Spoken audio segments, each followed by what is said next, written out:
કેશોદ શહેર તાલુકામાં મૃતાત્માઓને મોક્ષની પ્રાપ્તિ થાય તે હેતુથી છેલ્લા 27 વર્ષથી માનવ સેવા સમાજ ટ્રસ્ટ દ્વારા વર્ષમાં 2 વખત ચૈત્ર માસ અને ભાદરવા માસમાં હરિદ્વારમાં શાસ્ત્રોક્ત વિધિ સાથે પિંડદાન કરી અસ્થિ વિસર્જન કરવામાં આવે છે। કેશોદના હિન્દુ સ્મશાને કેશોદ માનવ સેવા સમાજ ટ્રસ્ટ દ્વારા મૃતાત્માઓની અંતિમ વિધિ બાદ અસ્થિ કવરમાં રાખવાની વ્યવસ્થા કરવામાં આવી છે। 6 માસમાં એકઠા થયેલા અસ્થિઓનું અંતિમ દર્શન અંતિમ પૂજન કરવા માટે કેશોદ માનવ સેવા સમાજ ટ્રસ્ટ દ્વારા હિન્દુ સ્મશાનના હોલમાં તારીખ 4 ના સાંજના 4 થી 6 વાગ્યા સુધી રાખવામાં આવ્યું હતું। કેશોદ માનવ સેવા સમાજ ટ્રસ્ટ દ્વારા છેલ્લા 6 મહિનામાં અવસાન પામેલા દરેક મૃતાત્માઓના સ્વજનો અને નગર શ્રેષ્ઠીઓ પૂજન તથા અંતિમ દર્શનમાં ઉપસ્થિત રહ્યા હતા।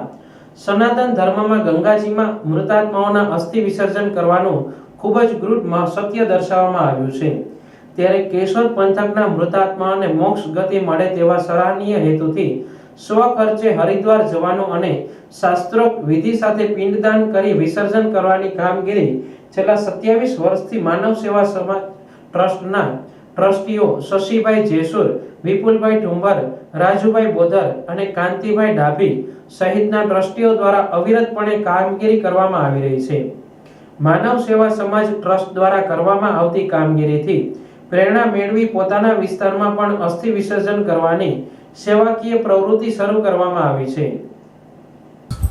જય શ્રી કૃષ્ણ, જય ભોલેનાથ।